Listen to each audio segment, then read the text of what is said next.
Hello, Emily Glankler. Welcome to Antisocial Studies. Welcome to my live. I'm going to be saving this on my YouTube channel for later.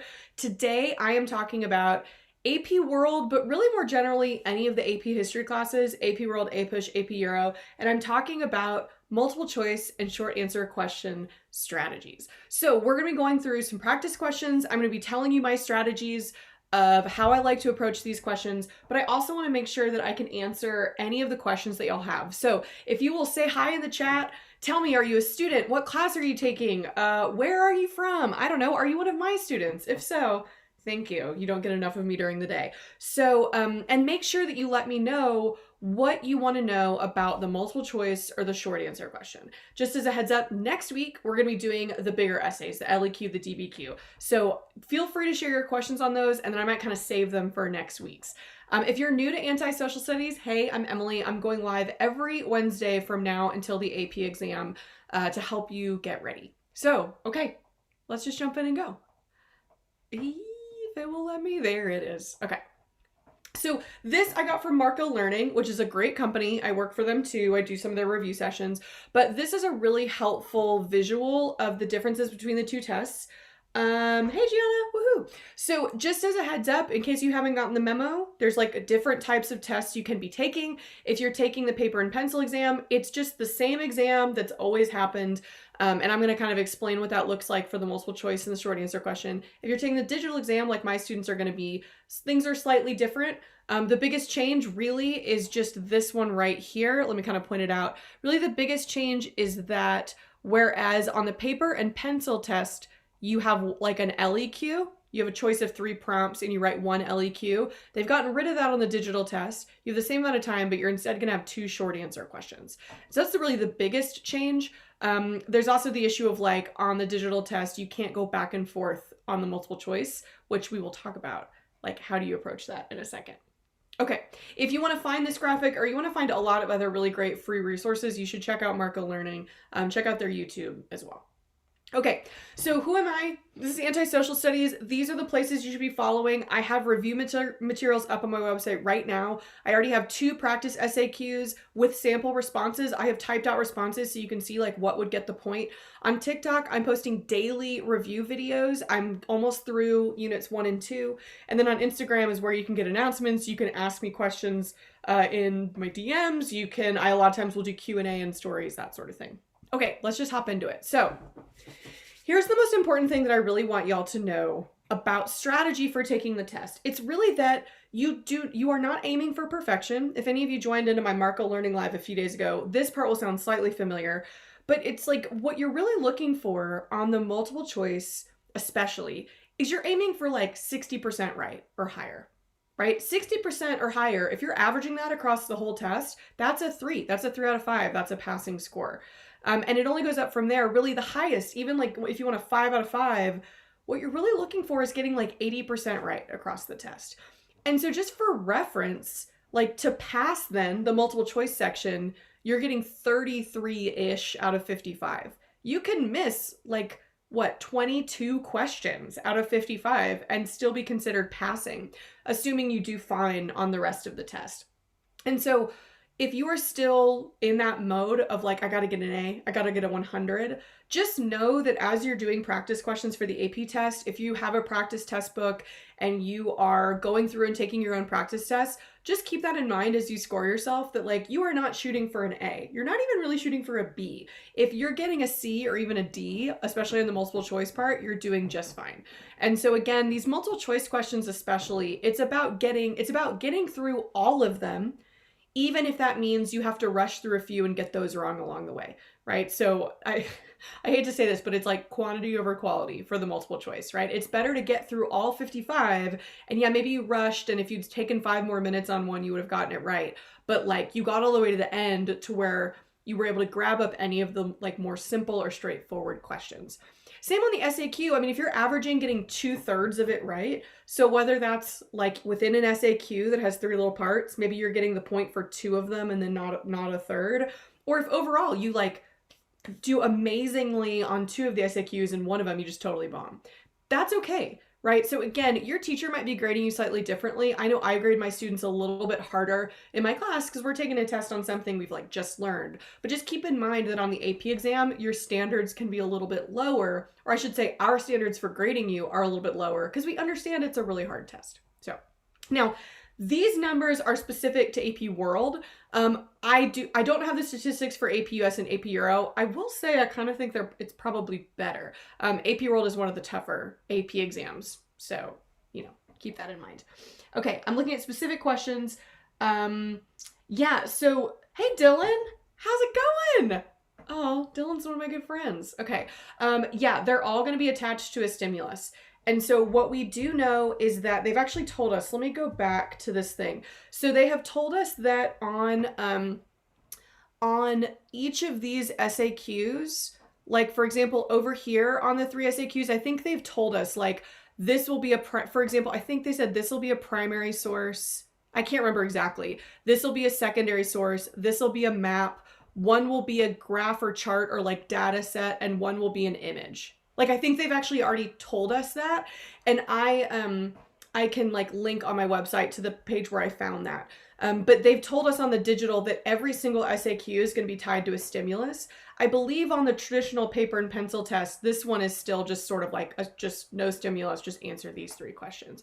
I think what they're trying to do on the digital test is take away as many opportunities to just go and look up the answer.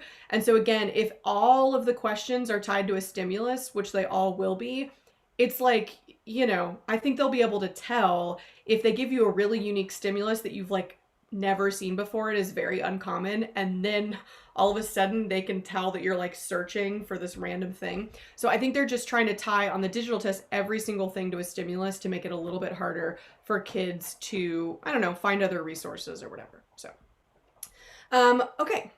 So first, I guess I just want to know, I want to pause for a second. Do y'all have any other questions about the AP exam? So Natalie, it's a really good question. Every single multiple choice is tied to a stimulus. Every single one. And they come in sets. So it's not like you have to read a whole stimulus for each question, but you'll get like, we'll look at a few different examples. A stimulus can be text. It could be a map. It could be an image of something. And then you'll get a set of like 2 or 3 or maybe even 4 questions that are tied to that stimulus. Don't freak out because like I know a lot of students think, oh no, what if I get a stimulus that I just don't understand and now that's 2 or 3 or 4 questions I get wrong? No, because what you're going to see is that there's always like one of those questions in the set is kind of directly tied to whatever it is. It's like, okay, which of the following best explains the argument they're making? It's something where you do really have to understand the stimulus itself. But then the other 2 or 3 tend to be a little bit more just like, okay, but here are other things you are expected to know from world history. And so even though they come in sets, they do a pretty good job of spreading out the questions within that set so that it's covering a few different things. So it's not like you'll get a document that's, I don't know, John Locke, and then there's 3 questions about John Locke. That's not the way it's going to work, which is great. It is not open book. It's not open internet. It's not open anything. And I will just say, as a grader, I graded last year, and I have graded many, many times my own students. We can tell. We can tell when you like went somewhere. And I will say also, I do not know because I don't work for the College Board. The College Board has some magic too, where they can to some extent monitor you. They're not going to have like your webcam on watching you, but they do have ways to make sure, like on the digital exam, I believe they've developed like a lockdown browser. So I believe what they've come up with, because last year they didn't have time to do that. So last year it was open internet, and frankly, it didn't really help kids that much. Like this test is not a test that you can just Google the answer, but I do know that the College Board this year has said they have developed their own lockdown browser. That's good for one reason, because it actually doesn't rely on the internet. So basically you will need to have access to the internet at the beginning of the test to like get it all pulled up. And then once you start the test, you're locked in. And I don't know how it works because I don't understand the internet, but like you don't need the internet. So your Wi-Fi could go out or whatever. As long as your computer has batteries, you can keep taking the test. And then you'll have a window once it's over to submit it. So let's say, your Wi-Fi goes out or whatever, you'll have a window where like the test will close down and kind of save. And then you can like get to internet or Wi-Fi and then submit it. So we won't have the same thing like last year. If any of you took AP tests last year, or if you had friends who did, it was like some people's internet just went out and then they had to like sign up and do the whole test all over again. It was a real bummer. That also means that if you're taking the digital test, I believe your browser is going to be locked down to where you can't go to other places. Now I understand that you could have like your phone right here or your book right here, and like how they're going to know if you did that or didn't, I genuinely don't know, but it is really not worth the risk. Like there is a clause in there when you agree to take this test that is like, we can refuse to let you take the SAT. We can refuse to send any scores to any colleges. Like, it's really not worth it. I genuinely don't know how they'll know, but like they're the College Board and they just seem like they would know. So anyway, okay. Yeah, the in-person exam too. The in-person exam, it's, yes, all multiple choice are a stimulus. So here's what I will say. The multiple choice section is exactly the same for all the tests. The only difference is that on the paper test, you just have all the questions right there. So you can easily skip and go back. The digital exam, they have said you cannot. So like you will answer a question. You will say, I think the answer is B. When you go to click next, a little button's going to pop up. It's going to be like, you sure? Remember, you can't go back and change this. And you'll have to click, yeah, let's move on. And I think you're going to have to do that 55 times, which is really annoying. But I don't exactly know why. I have to just trust that like they seem to think that will make it harder. I think that the idea is that like, let's say me and my 5 best friends are all in AP World and we have this like concocted a plan that we're all going to be on the phone together while we're doing it. Like the chances of us all getting the same multiple choice in the same order at the same time to where we can help each other is tiny at that point, right? Because it's like, I can't wait and I can't say like, hey, can you go find the question, we'll all look at it together. I have to like pick my answer before I move on. I think that's why they're doing it, which as a teacher, I'm fine with. But so yeah, the multiple choice section otherwise will look exactly the same. In paper, on the digital exam, you're going to get a stimulus and you're going to get 2, 3, again, sometimes 4 questions tied to it. The only difference is whether you can skip or not. With that, sorry, I'm just like skimming through the chat too. So, and I will, Gina, that's a great question. Yes, I will talk about that in a second on the SAQ. So with that in mind, I will just say generally before I get into a little bit more specific strategy, if you're taking the paper exam, I really do think your best strategy, this is going to piss people off for taking the digital exam. I really do think the best strategy is to skip and come back. So if you're taking the paper exam, you should not be spending more than like 2 or maximum 3 minutes on a single question. And so what that means on the paper test is like, literally, if you get to a question and you read through it and you're like, nope, my brain is not accepting that right now, then you should just skip it because you can come back. Literally just skip it. And like, the way I like to explain it is you should think of the multiple choice section like there's 55 gold coins and you are like Mario, right? And maybe I'm dating myself. I think Mario's still a thing. And you're like going through Mario and you're trying to jump up and grab as many gold coins as possible, right? But it's like, you got to go fast. And so you're not going to get all of them, but you want to make sure you make it all the way to the end. You want to give yourself a chance. There might be some really easy ones later on that like, if you run out of time, then you're just leaving those out there, right?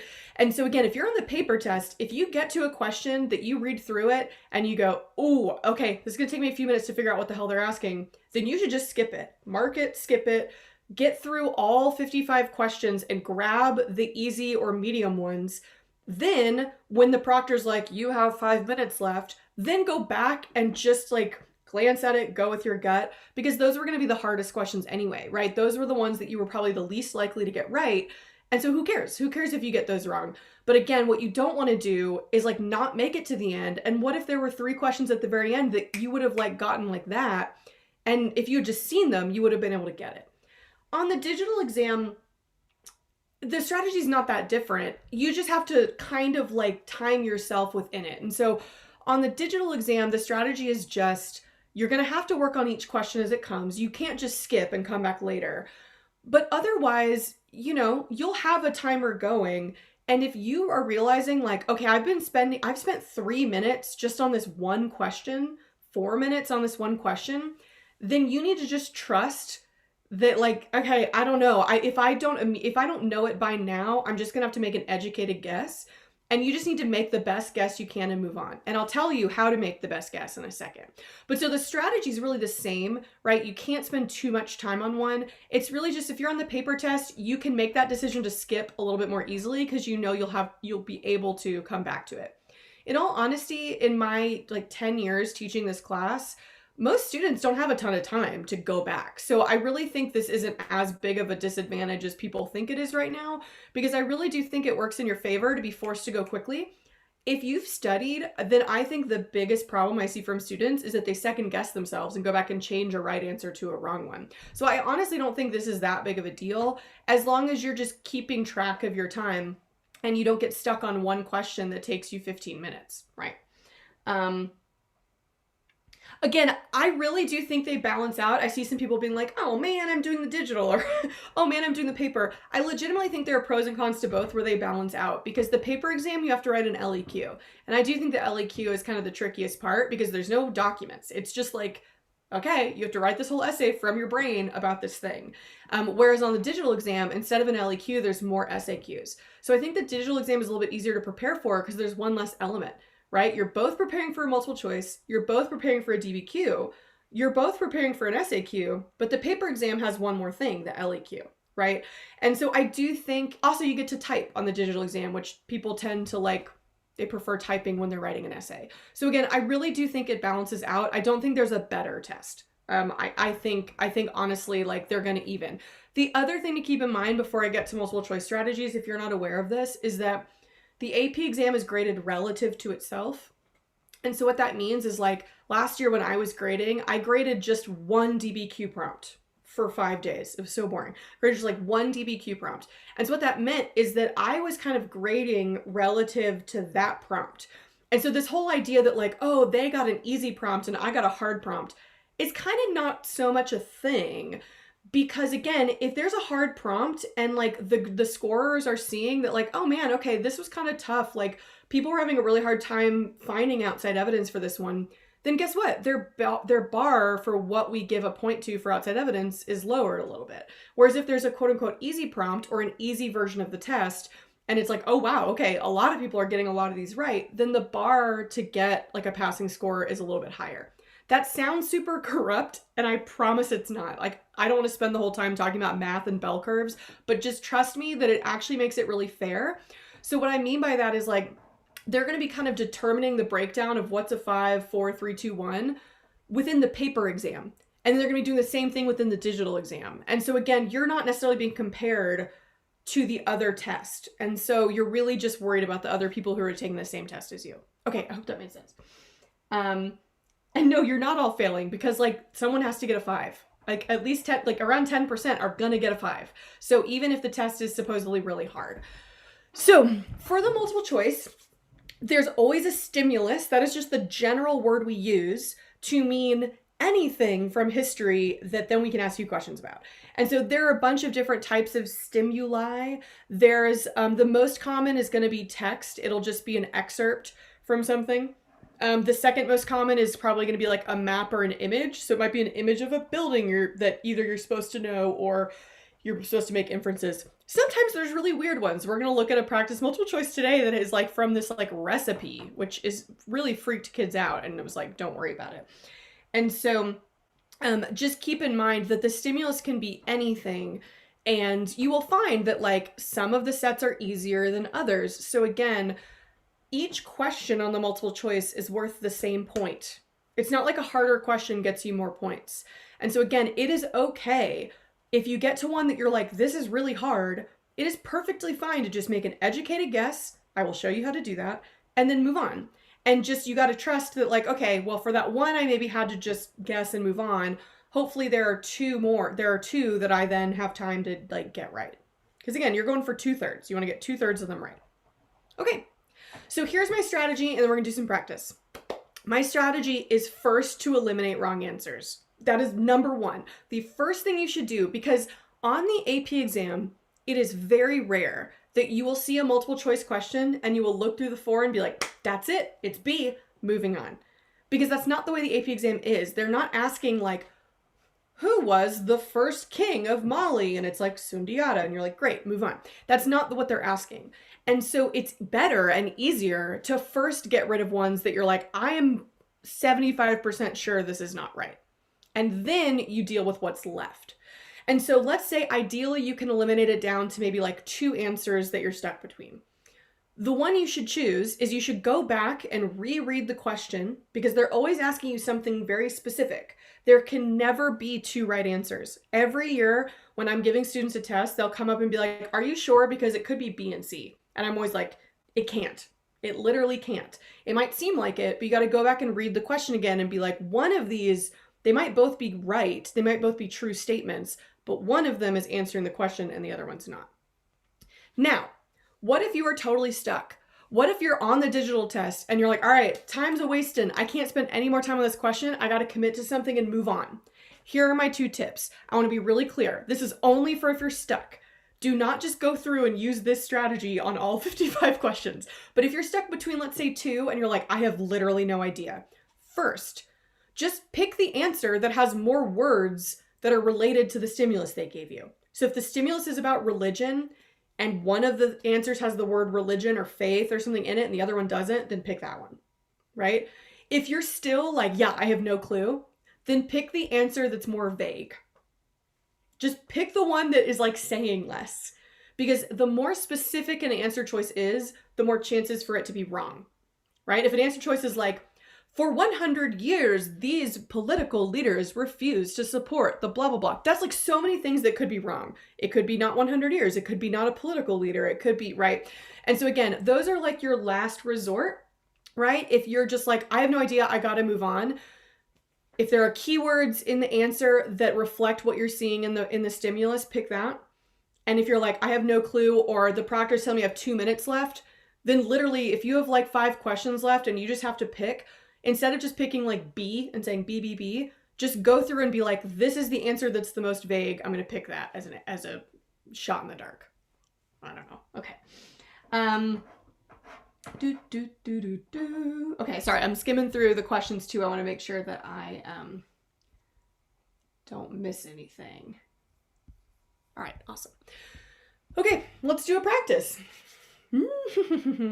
So I always suggest that you actually read the question first, not because it's rare that you can answer it without looking at the stimulus, but it just will help save you some time. Because one of the things that I will say a lot of students do is they'll get really bogged down in the stimulus, and then they'll get to the question and be like, oh, I only needed like the first sentence to be able to answer this. And so a lot of students will start reading and be like, at that time, great disturbances erupted among the lower ranks of people, by which England was nearly ruined. And they're like going word for word, and you're going to take 3 minutes to just read this thing. So I always suggest that first, you should look at 2 things.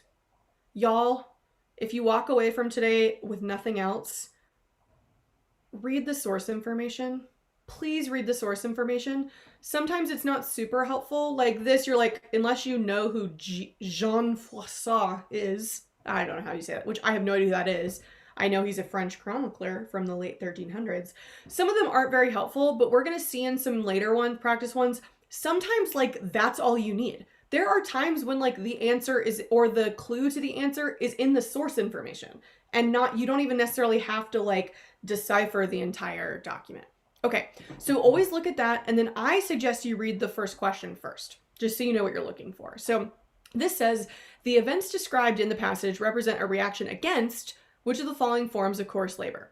Okay, so what I'm looking for is whatever events are being described in the passage. I'm going to worry about the rest of this question later, but I basically just know, like, okay, I'm not looking for what his argument is. I'm not looking for anything else. I'm just looking for what events is he talking about. So now I'm going to skim.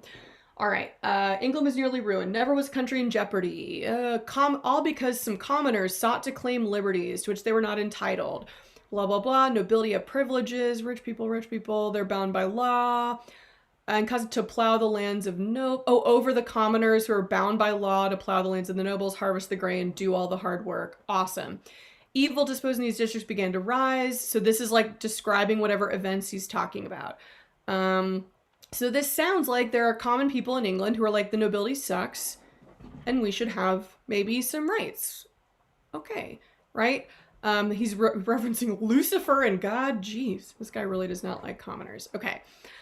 They could no longer bear this and they wanted to be free. And if they were to do any work for their lords, they demanded to be paid for it. Okay. So now I'm going to go back and look at this question. The events described in the passage are like these commoners who want to be paid. Either they don't want to have to do this work anymore or they want to be paid for it. Now I'm going to figure out what the rest of this question is asking. It's saying that those events represent a reaction against which of the following forms of coerced labor. Okay. Going through my steps. Now, this is a rare example of one where you might just go, okay, I actually think I have a good idea of what it is. But let's walk through the steps just in case, which is that first, you can consider your first step could just be like true, false. Are there any of these answers that are not forms of coerced labor? You know what I mean? And if so, you can immediately eliminate that. It's just like a false thing, like that's not. Now, these all are, right? So now what you want to think about is you're like, okay, they're describing commoners working the land, not being paid, and it's in Europe. So like, you know, if you've studied medieval Europe, it's not slavery, right? They're considered people. They are, they have some rights, right? It's not that. Military conscription, they say nothing about war. They say nothing about fighting. If it were me, I would get down to indentured servitude and serfdom. But again, indentured servitude is more specific. It's like, you will work for me, your sort of owner or master, for a set amount of time, right?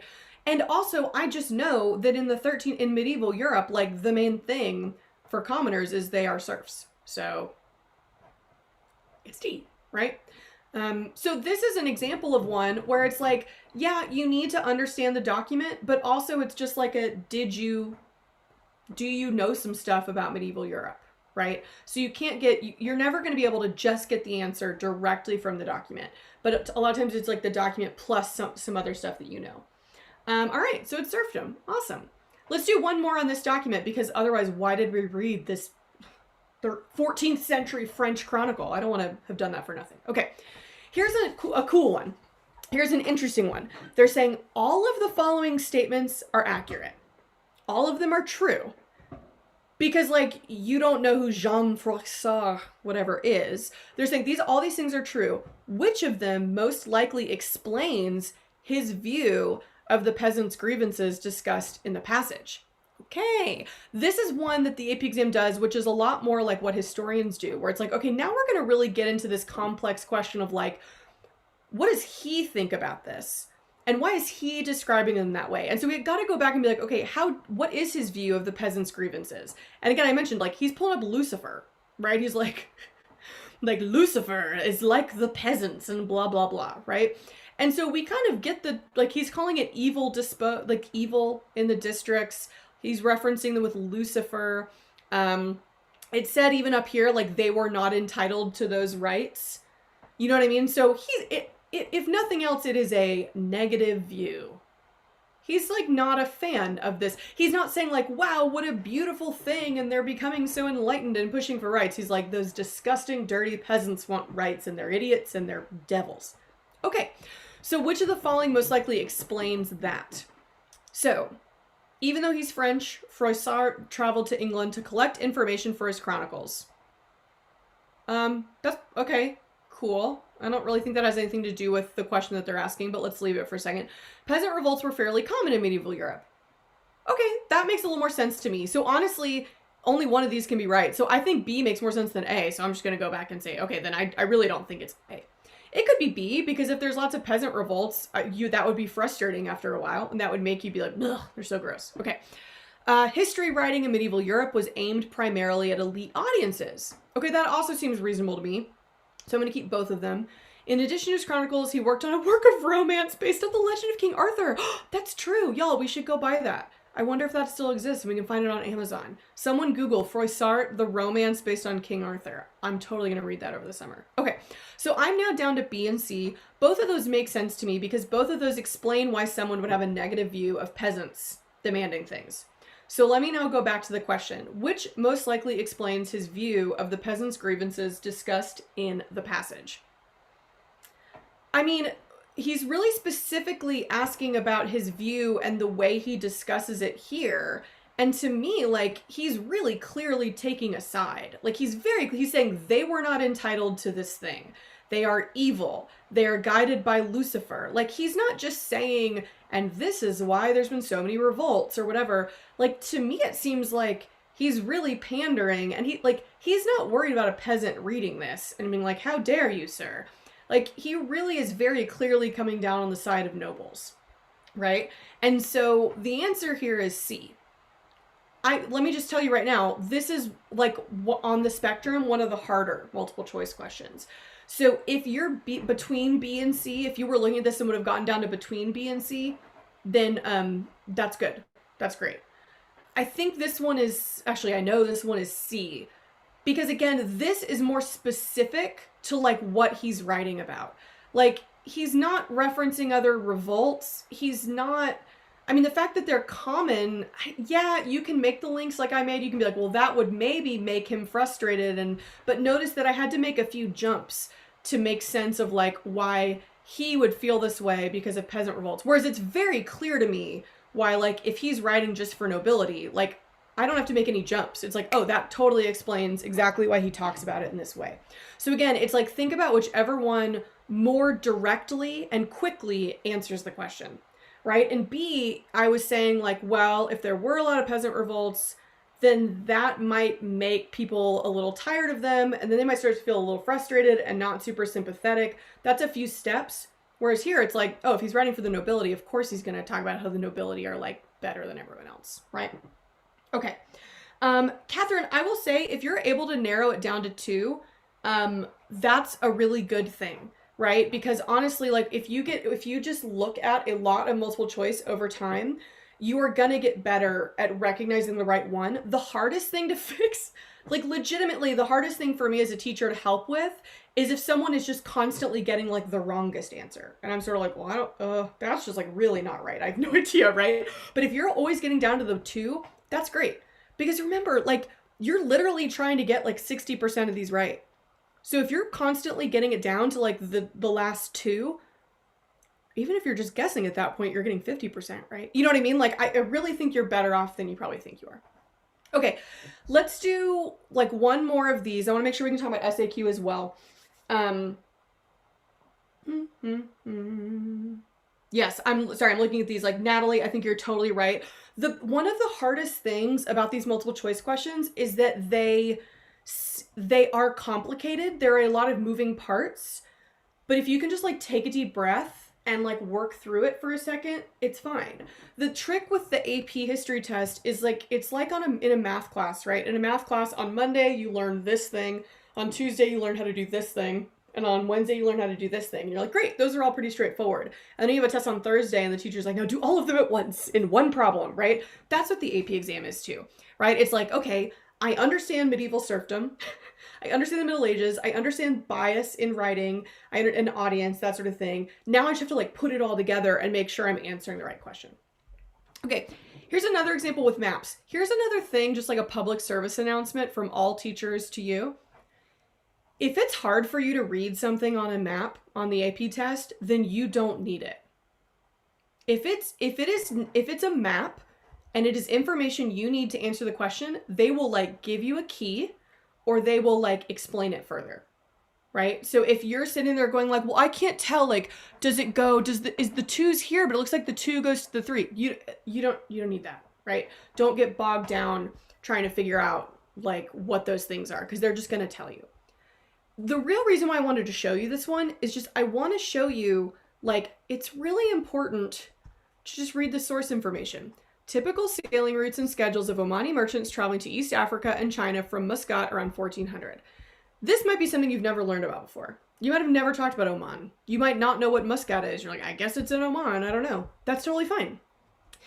You do not necessarily need to know about all these cities. All you want to notice is you're like, okay, outbound is in the winter and return is in the spring. Okay, right? Again, and then outbound over here is going to be in the like November to May. And this is also October to May. So here they're able to travel a little bit more consistently. Okay, that's what you need to know. What this question is really asking is like, did you learn about the Indian Ocean trade? right? So a lot of people, again, will freak out and be like, oh my God, my teacher never taught us about Omani merchants traveling from Muscat. It's like, yeah, that's fine. They didn't need to. I'm sure they talked about the Indian Ocean. So the particular routes and timings of the voyages depicted on the maps best reflect which of the following characteristics of Omani merchants. Again, you're like, oh my God, I don't know about Omani merchants. It's fine. You know about people who traveled on the Indian Ocean. So just notice they're like, notice the routes and the timing. So here's this route along East Africa, and it's like winter, spring. And then here's this route over to Asia. And again, there are specific times, but they're a little bit broader. Okay. There are Islamic ritual observances, which made travel difficult during the fasting period of Ramadan. I'm going to keep that because it's like, I think Omani merchants were probably Muslim, and I know Ramadan is a calendar thing, so okay, I'll keep that for now. Their advanced knowledge of Indian Ocean currents and monsoon wind patterns. Well, okay, I know that's an important part of Indian Ocean trade, so I'll keep that. Their need to avoid the routes traveled by the faster and better armed Portuguese trading ships. Okay, I know that was a thing, but it was not in 1400. And that's where, like, if you don't know dates and stuff, that's okay, but like, 1492 is a pretty good one to know. The Portuguese, like the Europeans, don't really have anything to do with ocean travel until after 1492. So that cannot be the answer, because that's not true for this time period. Even if it would make perfect sense, even if like this makes total sense, if you know that it's not in this time period, then it can't be right. Their control of the sources of grain needed by Chinese and East African cities. What? That is nothing. What? I don't think that's even true. And also, what would grain have to do with any of this? So I'm down to the two that have more to do with like timing and routes. Again, I mean, if you're completely stuck, let's say you're completely stuck between A and B, then this is where I want to just show you my other strategy. Like, if you get down, you're like, shoot, I just have no idea. Both of these seem logical. I want you to just notice that B is more general. This is what I meant by like, if you're down to 2 and you're like, oh God, I have no idea, I got to move on. Pick the answer choice that's more general, because notice that like A is very specific. So for A to be true, Omani merchants have to be Muslim, and they have to not be allowed to travel during Ramadan. Which I think is true, but whatever, right? And also that means Ramadan, like these are kind of set, and it's one of those things where like, if you know anything about Ramadan, the Islamic calendar is actually different. So Ramadan moves during the year. So like the fact that they would just have these kind of set in stone doesn't really actually make sense if you know anything about Ramadan. But even if you don't, just based on the fact that this one is more general and you know this one is true, you're like, I know that to travel the Indian Ocean, they had to deal with currents and monsoon winds. So, okay, if I'm not sure, I know that is a true statement about Indian Ocean travel. Here's my last like tip for multiple choice. The AP exam will never intentionally ask you about something you're not supposed to know about. It might seem like they are, but they're not. So like this question is not about Omani merchants. It's not about knowing the intricacies of Ramadan and whether or not they can travel on ships. And if it seems like this seems like something we never even talked about and like I definitely wouldn't know from world history, then like, I don't know, it's probably not the right answer, right? And so again, part of this is just that this has the veneer of seeming really new and complicated and like something you don't know. But like when in doubt, pick the thing that you're like, well, I don't know, my teacher talked about Indian Oceans and monsoons for like 3 days and lateen sails. So like, I guess I'm just going to go with B, right? Okay.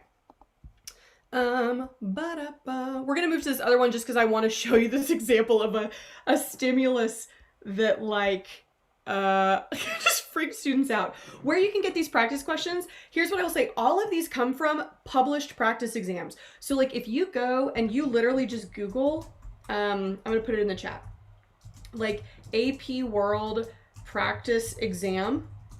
And like the College Board has published a few that are out there that you can find, but you also like, Tamara is saying you can, get a lot of these like practice test books, Princeton Review, Barron's, whatever, and you'll find a lot more as well. So I guess I just wanted to show y'all this, that like, this is an example of a document where students were like, I'm sorry, a pudding recipe? What the hell, right? And they always throw 1 or 2 of these in. There was a document a year ago that I loved that was all about chicken tikka masala, and I love chicken tikka masala, and it was really funny. And then it was like, no, it's just about like Indian people moving to England and kind of fusing their food and stuff. But it freaks people out. They were like, why am I reading about this?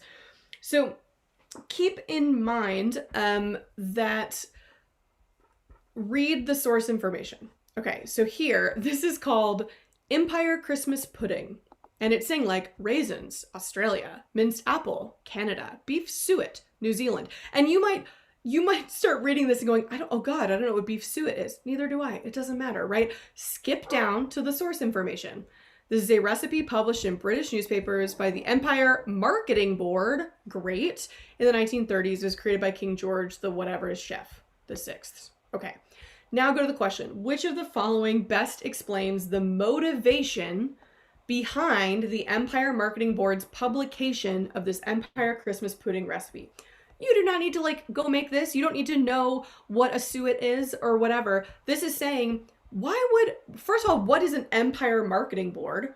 You're marketing the empire. You're being like, this is a great thing. You all should be happy about the empire, right? Why would they publish this in newspapers? What's their motivation, right? And they're trying to show, they're like, look, we couldn't make this wonderful pudding if we didn't have things from all the different parts of the empire, right? Okay. To promote innovations of the Green Revolution. You might be like, hey, the Green Revolution has to do with farming. Maybe. Okay, sure. The Green Revolution is not in the 1930s, but fine. To promote imperial unity in response to rising nationalism. That sounds right, but let's keep going. To promote free market economic plans. That has nothing to do with this recipe. And also they would not be doing that because they're an empire. They don't really want, they don't really want a free market. To promote Christian values in the context of Soviet expansion. No, none of this has to do with Christianity. I guess Christmas it does. But like also the Soviets, well, they are expanding in the 30s. Fine, I'll keep that around. Green Revolution's not a thing in the 30s. Free market economy doesn't make sense.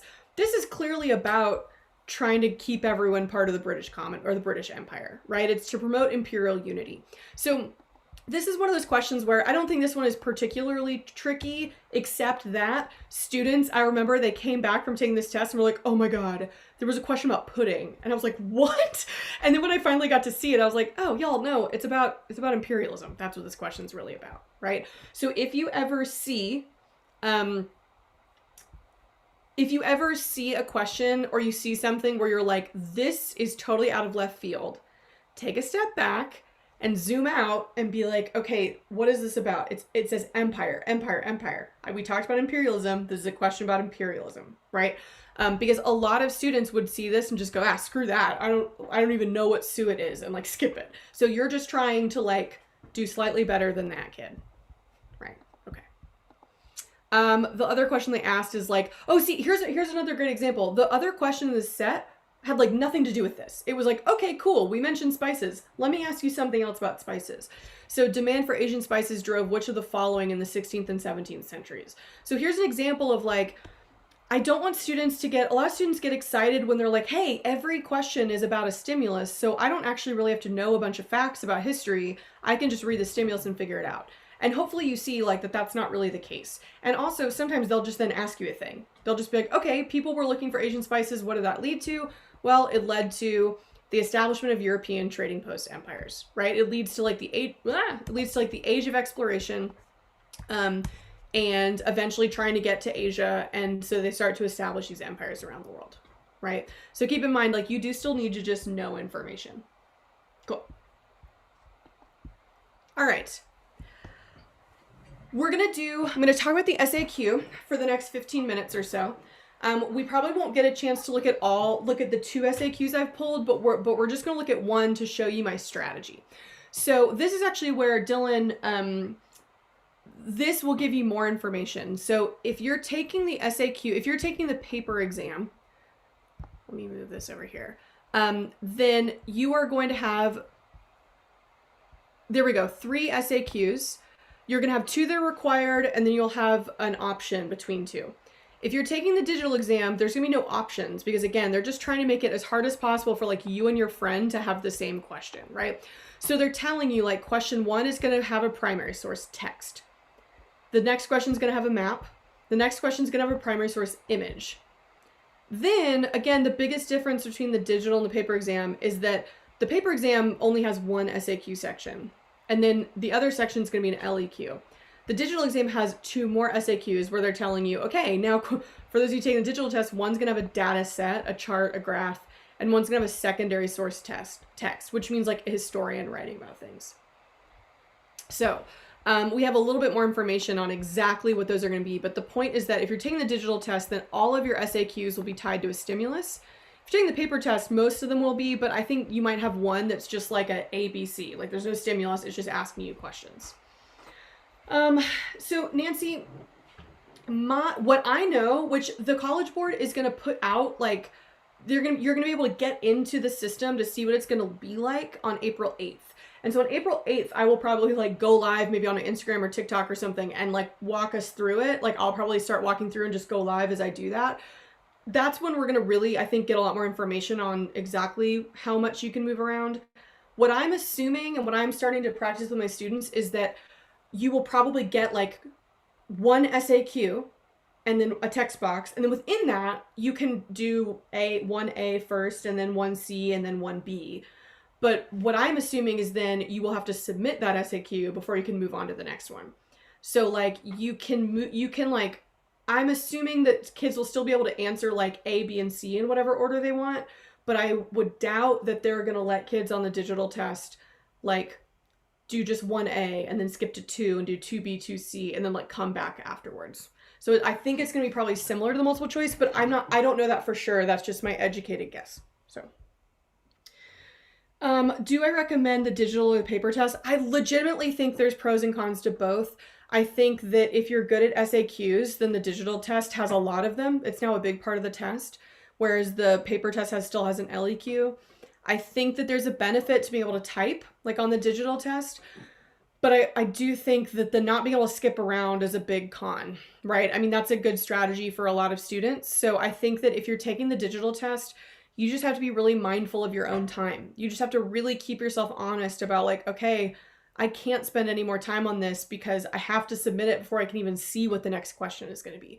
And so, yeah, if you're given a choice, you just have to think about what's your strength. Is that going to really freak you out to be like, oh shoot, I don't even know. Maybe the next question's hard too.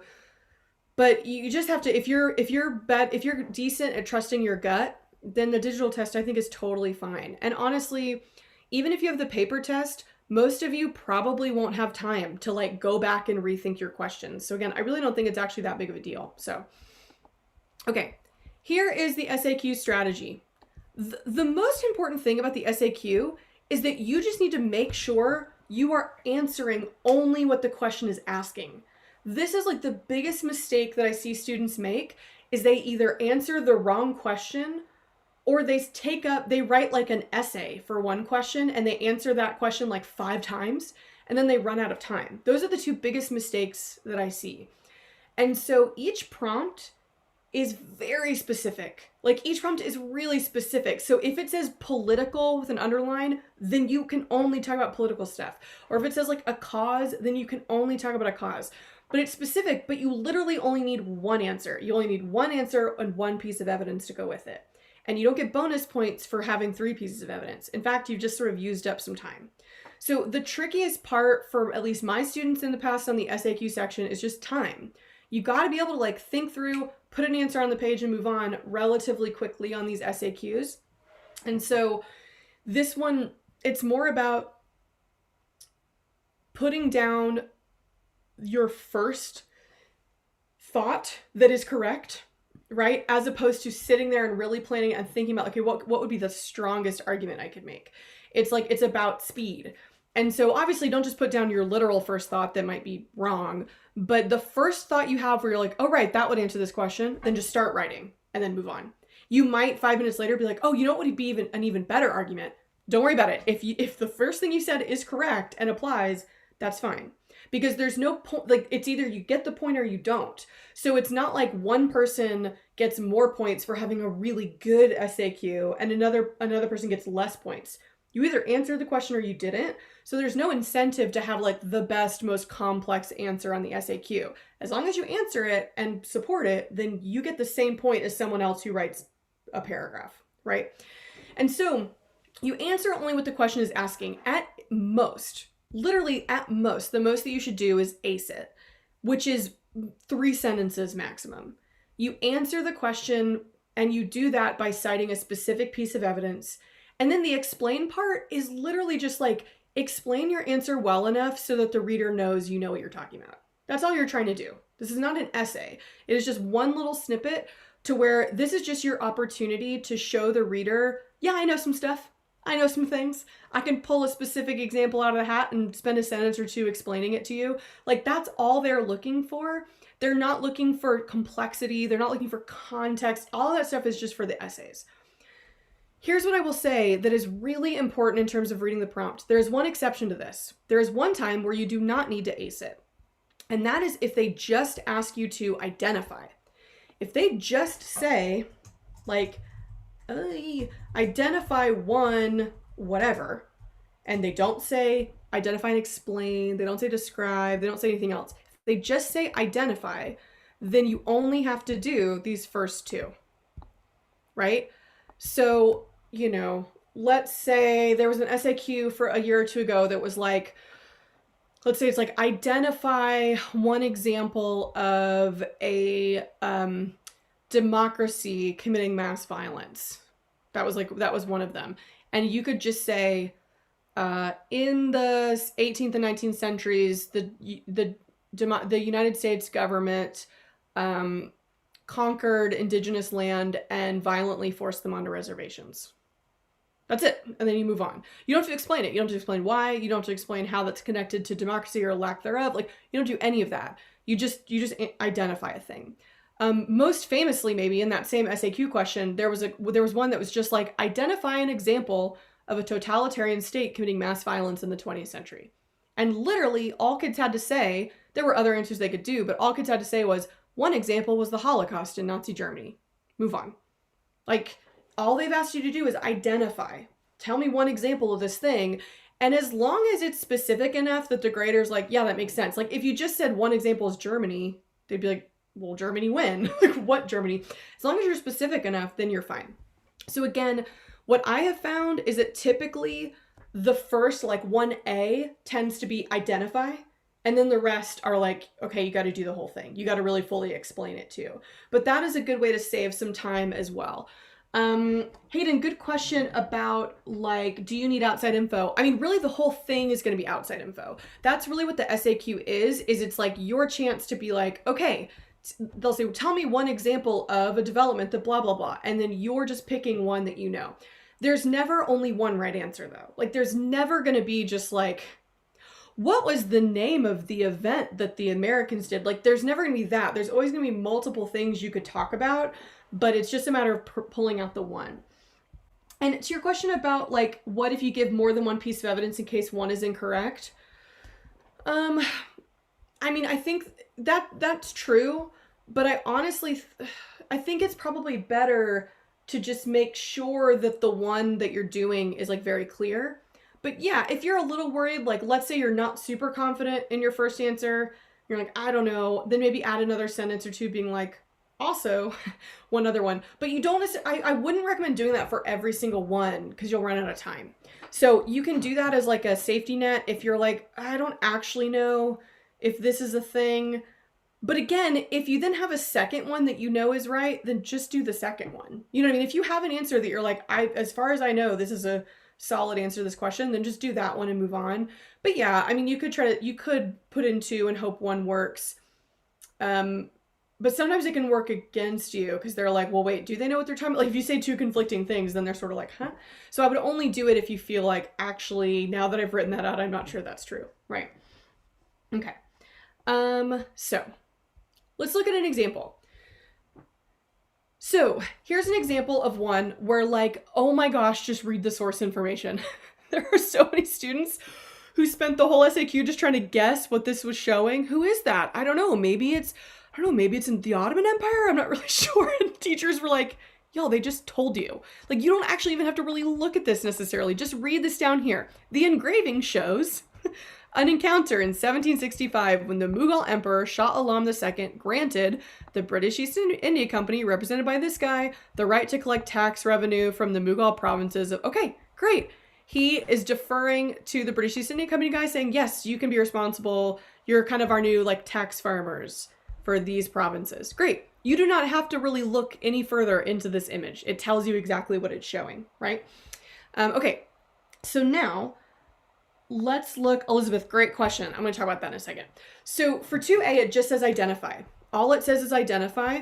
So identify one way in which the event depicted in the image reflects political changes in the global balance of power in the 18th century. Okay, so this is in the 18th century. This event is showing an Asian state, a powerful Asian empire, giving tax privileges to the British East India Company. Okay, so politically has to do with governments and wars and rebellions and leaders. So what I might say for this one, the easiest one is just to be like the declining political power of these these gunpowder empires.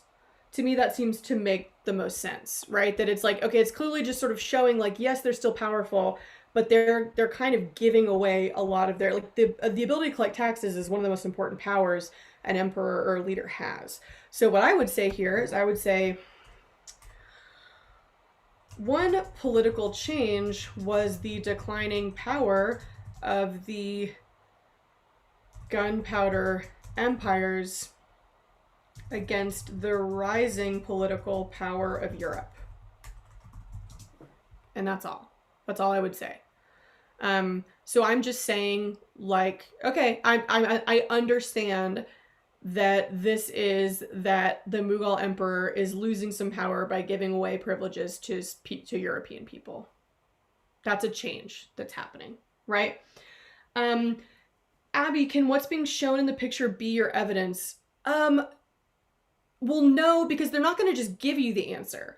So you couldn't just say like a political change is that now the Mughal emperor is giving the right to collect tax revenue to the British East India Company.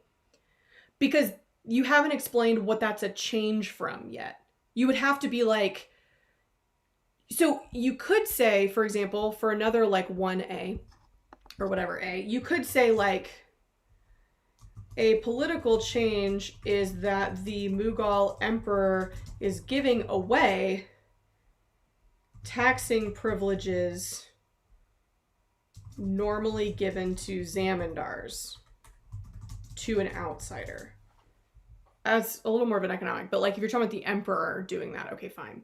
But so it's like you'll never be able to just get the answer from the document, because again, if you're showing it's a change, well, just describing this image, you have to show that you understand what it was like before to be able to prove that a change happened. Again, I think the easiest thing is just the rising political power of Europe or the declining political power of Asian empires, right? Okay, how specific do you have to be when giving evidence? You just need to be referencing a specific thing. So if you instead just said one way was the changing global balance of power, I'd be like, what? What does that even mean, right?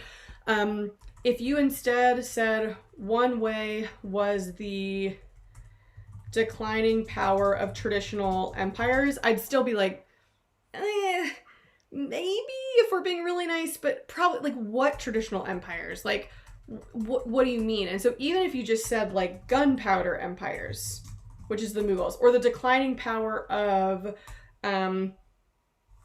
you know, the Mughal emperor. Like the point is that there are a lot of students who looked at this image and thought it showed that the Mughal emperor was still very powerful. That's the point here, is that there were a lot of students who answered this question by being like, oh, clearly India is still incredibly powerful because the Mughal emperor is sitting above the British guy. And so like, they're still incredibly powerful. One, that's not a change, but two, that's actually not what's happening. What's happening is like, yes, ceremonially, he's still important, but he's giving away the right to tax to a foreigner. That is a sign that he's losing power. So if you can just identify that this is showing that the Mughal emperor is becoming weaker, that is enough for an identify question, if that makes sense. Because a lot of students will just get it wrong, right? Now, on the explain, right? Explain one way in which the event depicted in the image reflects economic changes in Asia in the 18th century. Okay, now we need to go a little bit more in depth. So like 2B, I want to really focus on Asia because my first instinct is to talk about Europe, but I need to focus on Asia.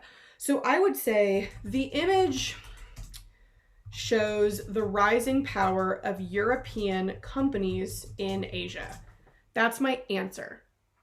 And I'm already being a little bit specific by talking about European companies, that sort of thing. But I'm going to get more specific. I'm going to say, for example, the British East India Company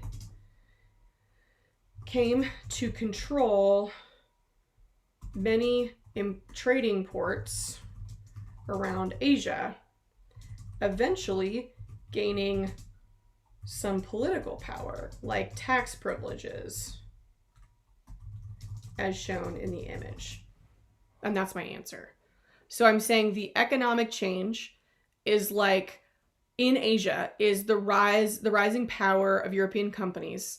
And then I'm like, okay, well, that's true. And in theory, if I'm reading this and I'm a teacher, I'm like, cool, yeah, I know exactly what you're talking about. But I want one or maybe two more sentences where you really explain it of like, okay, how did you get there from this image and from this question? So I'm saying, okay, here's the British East India Company. They start getting enough power that they as a private company are actually able to start taxing, which is really actually a form of political power. So I'm showing that I understand an economic change. There are other examples. Yes, remember, like a single name drop without further explanation. Yes, Imelda's right. If it's an identify question, probably. But if it's explain, then no, you got to explain it, right? So if you said for 2B, if you said one way was that European, or let's be more specific, was that the British East India Company became more powerful. That's not specific enough yet. First, how did they, more powerful in what way? Did they conquer places? Like, how did they become more powerful, right? Like, you're going to need more than just saying the British East India Company, especially when you consider that they told you that this was the British East India Company. So that's not even like to the person's question before, like Hayden asked about outside info, kind of the whole point is to bring in outside info. So they've already told you the British East India Company is there. So you pulling that out and like name dropping that is actually not really anything. It's not very helpful. Right? So instead, now here's the thing, you can get away from this image a little bit, right? You could have said, for example, one way was that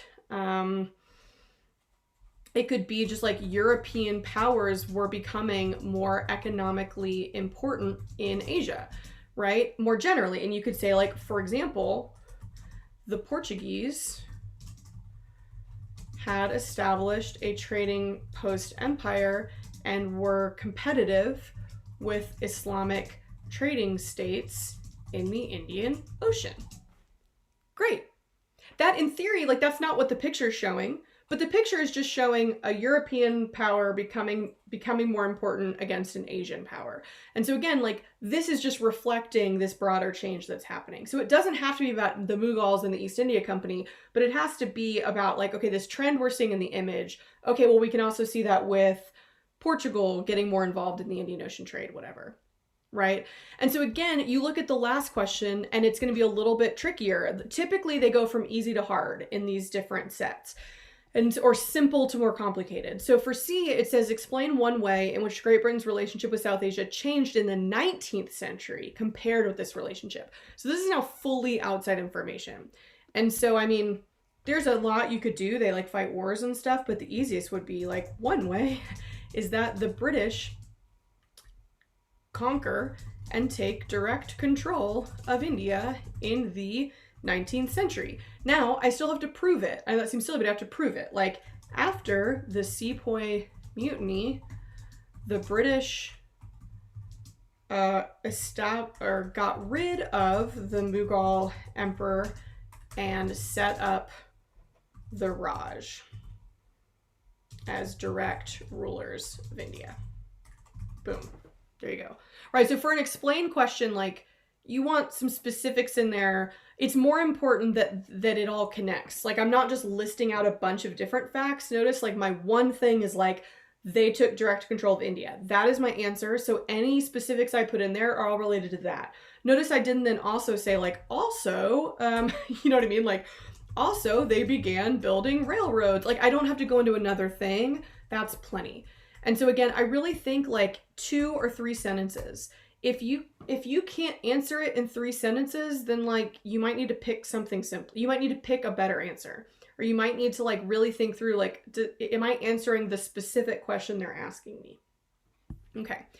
again, and I'm going to leave it at this, but if you get to one of these and you get to this whole question and you're like, I have no idea what to write about any of this, you just got to do your best. But let's say you're like, identify one way in which the event reflects political changes in the global balance of power. You're like, I don't actually know what political changes were happening in the 18th century. Then go back and read the source and say, okay, it's showing the Mughal emperor granting something to a British company. And so then for an identify question, just say like 2A, one change was that